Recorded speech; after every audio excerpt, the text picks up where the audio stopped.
Oi, gente, bom dia, boa tarde, boa noite, tudo bem? Vamos dar início à unidade 7. Vamos continuar falando sobre escolas literárias, né, sobre essa literatura, e nós vamos falar hoje sobre o modernismo. E o nosso objetivo, né, ao final desta unidade, é identificar as características do modernismo. O modernismo, né, o nome mesmo fala, ele vai trazer algo moderno, beleza? Então, assim, às vezes a gente pega as características do modernismo e compara com outras obras, né, com obras passadas, com escolas literárias passadas, a gente vê que realmente ele trouxe muita modernidade, né, o novo para a literatura, beleza? E o modernismo, como as outras escolas literárias, ele não condicionou apenas ali na literatura, tá bom? Mas também ele foi um conjunto de movimentos culturais, escolas, estilos que permearam, né, as artes e o design da primeira metade do século XX. Lembrando que a gente teve uma fase anterior a ela, né, que foi o pré-modernismo. Lembrando que o pré-modernismo não foi uma escola literária, né? Ele foi uma fase literária. E o modernismo, apesar de ser possível encontrar pontos de convergência entre os vários movimentos, eles em geral se diferenciam e até mesmo se antagonizam. Eu falei para vocês, né, que se a gente pegar algumas características de um e de outro, às vezes não vai saber que o modernismo trouxe coisas novas, beleza? E aí, né, dentro desse modernismo vai ter a literatura, a arquitetura, design, pintura, escultura e as músicas modernas.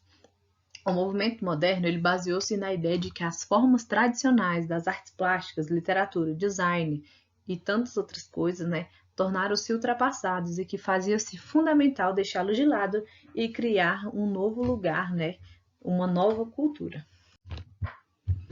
Em constatação, apoiou a ideia de reexaminar cada aspecto da existência. Né? A palavra moderno também é utilizada em contraponto ao que é ultrapassado. Neste sentido, ela é sinônimo de contemporâneo, embora do ponto de vista histórico-cultural, moderno e contemporâneo, ele abrange contextos, né, em diversos lugares, né, diversos contextos. E quais foram essas características dentro dessa escola literária modernismo? Né? O mais radical do movimento modernista, justamente em consequência da necessidade de definições e do rompimento com todas essas estruturas do passado, beleza? E aí, daí o caráter anárquico, né, dessa primeira fase, seu forte sentido destruidor, assim definido por Mário de Andrade. Né? Vamos ver aí o que o Mário de Andrade falou a respeito do modernismo. Se alastrou pelo Brasil o espírito destruidor do movimento modernista, isto é, o seu sentido verdadeiramente específico, porque, embora lançando inúmeros processos e ideias novos, o movimento modernista foi essencialmente destruidor.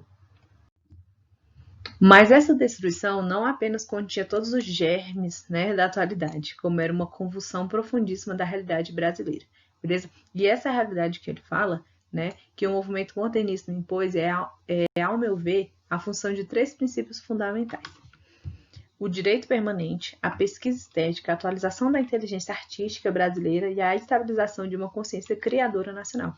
Então, essa é a visão, né, que o Mário de Andrade, grande autor do modernismo, grande autor e famoso, né, brasileiro, importante, trouxe esse pensamento, né, trouxe essa reflexão aí a respeito do modernismo. Dentro, né, dos principais nomes aí dessa primeira fase do modernismo, a gente tem Mário de Andrade, Oswald de Andrade, Manuel Bandeira, Antônio Alcântara de Machado. Tivemos manifestos e revistas a respeito do modernismo, então a gente vê que o modernismo trouxe realmente muitas coisas novas, totalmente diferentes daquelas que eram ditas lá nas outras escolas literárias. Tivemos a revista Clachon, né? Tivemos também o Manifesto da Poesia Pau-Brasil, que foi escrito pelo Oswald de Andrade. E tivemos também o nome A Revista, né, que foi responsável pela divulgação dos ideais modernistas lá em Minas Gerais. E dentro dessa A Revista, a gente teve aí o Carlos Drummond de Andrade, como um dos seus redatores, né. Tivemos também o Verde Amarelismo, né, que é uma resposta ao nacionalismo do pau-brasil, Note Del Pitia, Guilherme de Almeida e Cassiano Ricardo. Nesse verde amarelismo, eles criticavam o nacionalismo afrancesado de Oswald. Então, a gente vê que um criticava o outro. Né? Um autor criticava o outro dentro do modernismo, né? Que o Oswald fazia parte do modernismo, então, até ele mesmo, né, tão famoso, ele foi criticado. beleza? Idolatria do Tupi, a anta é eleito símbolo nacional. Em maio de 1929, o Grupo Verde Amarelismo publica o manifesto Engaçu Verde Amarelo, né? Ou o manifesto do Verde Amarelismo ou da Escola da Anta. Tivemos também o manifesto regionalista, né, de 1926, porque assim, gente, entre 1925 e 1930 foi um período marcado pela difusão do modernismo pelos estados brasileiros, tranquilo? E aí, o Centro Regionalista do Nordeste, ou seja, lá no Recife, ele buscou desenvolver o sentimento de unidade do Nordeste nos novos moldes modernistas, tá bom? E aí, dentro desse regionalismo nordestino, a gente tem Graciliano Ramos, acredito que você já tenha ouvido falar, José Lins do Rego, Raquel de Queiroz, Jorge Amado, né, e João Cabral de Melo Neto. Eles participam aí da segunda fase do modernismo, tá bom, gente? Lembrando que o modernismo ele tem as suas fases também, assim como o romantismo tem as fases, né? Tivemos também outro movimento que foi a revista Antropofagia, né? Que a gente vai lembrar aí ela foi publicada a segunda, né? Foi publicada semanalmente em 16 números. É uma nova etapa do nacionalismo pau-brasil e resposta ao grupo verde-amarelismo. Olha aí, outra crítica sobre o verde-amarelismo. E a origem desse movimento está na tela do Abocuru, de Tarsila do Amaral, que é uma obra tão conhecida, né? Tarsila do Amaral também é um nome bastante conhecido aqui no país e no mundo. A primeira fase do modernismo, né? Ela é iniciada com o polêmico manifesto de Oswald de Andrade, né, e do Alcântara Machado, Mário de Andrade, Carlos Drummond, e ele, além dos desenhos da Tarsila, artigos em favor da língua tupi, de Plínio Salgado e as poesias do Guilherme de Almeida. Então a gente vê esses grandes autores aí com seus manifestos, né, com as suas obras. Já na segunda fase, né, ela é mais definida ideologicamente, né, com a ruptura do Oswald e do Mário de Andrade. E nessa frase a gente tem Oswald, Bupe, Geraldo Ferraz, Oswaldo Costa, Tarsila do Amaral, Patrícia Galvão. E os alvos das críticas são o Mário de Andrade, Alcântara Machado, Graça Aranha, Guilherme de Almeida, Menotti Del Pitta e Plínio Salgado. Tem aí lá no Manifesto Antropofágico ele fala, né? Só a antropofagia nos une, socialmente, economicamente, filosoficamente. Única lei do mundo, expressão mascarada de todos os individualismos, de todos os coletivismos, de todas as religiões, de todos os tratados de paz. Tupi or not tupi? That's the question. Grandes, né, autores e obras, né? Tivemos o Alcântara Machado, né?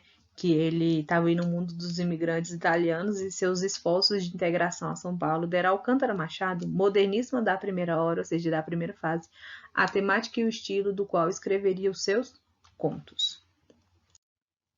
Tivemos também Cassiano Ricardo, né, que ele participou do movimento modernismo e de grupos que lhe sucederam. O Cassiano Ricardo ele soube aproveitar como poucos o indianismo, uma das influências do momento, tomando-o como base de uma autenticidade americana, beleza?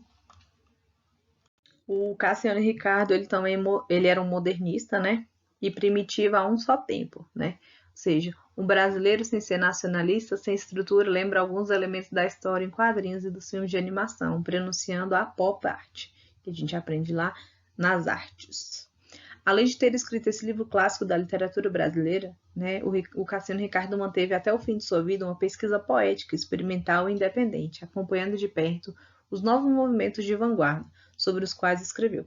O seu último livro, né, 50 anos após o da estreia, exemplifica essa constante reatação.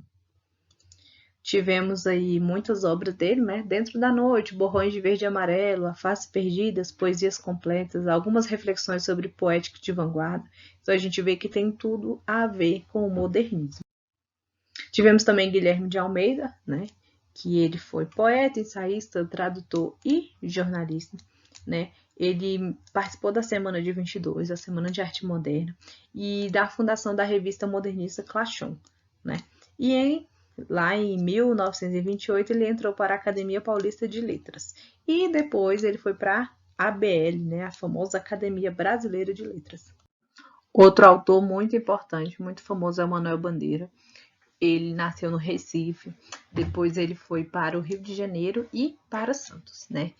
Segundo ele, esses 4 anos em que ele saiu, né, da cidade natal e retornou para o Rio de Janeiro, foram os 4 anos mais importantes da vida dele, né? Nessa época, estão presentes em sua obra, por exemplo, os empregados da casa de seu avô, as festas populares e até mesmo a moça tomando banho de rio sem roupa, seu primeiro alumbramento, né, que ele descreve em suas obras, beleza? E aí, em 1913, ele foi para o sanatório de Clavel, né, onde ele fez uma amizade com o poeta francês Paul Eluard, né?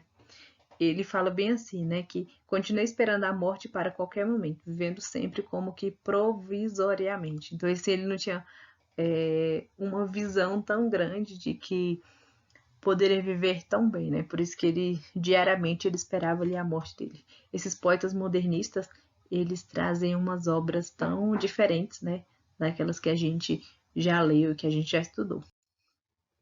Tem um pequeno trecho aí de um poema dele, né? Consoada. Quando a indesejada da gente chegar, não sei se dura ou caroável. Talvez eu tenha medo, talvez sorria ou diga: alô, iniludível. O meu dia foi bom. Pôde a noite descer, a noite com seus sortilégios. Encontrará lavrado o campo, a casa limpa, a mesa posta, com cada coisa em seu lugar. Tivemos Mário de Andrade, fantástico, né? Autor brasileiro. Ele foi poeta, cronista e romancista, crítico de literatura e de arte, musicólogo e pesquisador do folclore brasileiro, fotógrafo, né?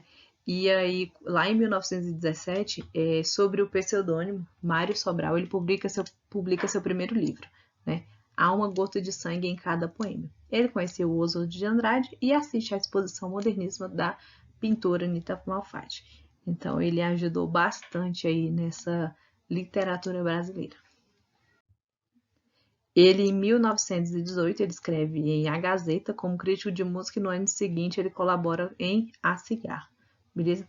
Além do romance Macunaíma, que é uma obra, assim, fantástica, eu aconselho que vocês leiam a obra Macunaíma. Tem também o filme Macunaíma, se vocês quiserem. Eles falam que retrata o herói brasileiro, né? Eles falam que é um herói sem nenhum caráter. O Macunaíma é uma obra assim sensacional. Então, ela é domínio público, né? Se vocês quiserem ir no Google, baixem em PDF, dá para ler ali pelo celular. Aproveitar esse período aí da quarentena para a gente enriquecer nossos conhecimentos. É uma obra maravilhosa. E, para terminar, a gente também tem o Oswald de Andrade, né? Que foi aí tão falado durante esta aula sobre o modernismo. Beleza? Ele foi uma figura de muito destaque do modernismo brasileiro. Ele trouxe de sua viagem à Europa o futurismo, né? O futurismo é quando a gente tem essa visão, né, futura, né, de longo alcance, beleza? Eles falavam muito que o Oswald ele era um playboy extravagante, essa questão do estilo dele. Ele casou 5 vezes. Uma das suas esposas aí foi a Tarsila do Amaral e a Patrícia, né, que era a Pagu Galvão. Foram grandes, essas duas mulheres dele foram grandes influenciadoras, né, aí também do modernismo brasileiro. Foi um dos principais artistas da Semana de Arte Moderna e ele lançou o movimento Pau-Brasil e a antropofagia, né, corrente que pretendia devorar a cultura europeia e brasileira da época e criar uma verdadeira cultura brasileira. Então ele queria exterminar aquela cultura europeia que estava impregnada, aquela cultura brasileira tão antiga, e eles queriam criar uma nova cultura, né? Até porque eles estavam no modernismo. Né? A sua obra é marcada pela irreverência, pelo coloquialismo, pelo nacionalismo e pela crítica. Ele morreu sofrendo crise de saúde e financeira, mas sem perder o contato com os artistas da época. Né? Entre seus romances encontram-se Memórias Sentimentais de João Miramar, Os Condenados e Serafim Ponte Grande. Beleza, pessoas? Então, assim, gente, o modernismo, ele influenciou, né? Ele foi uma mudança, assim, gritante dentro da literatura brasileira, dos costumes da época. Eles criticavam muito a sociedade, né? Principalmente ali Rio de Janeiro, São Paulo.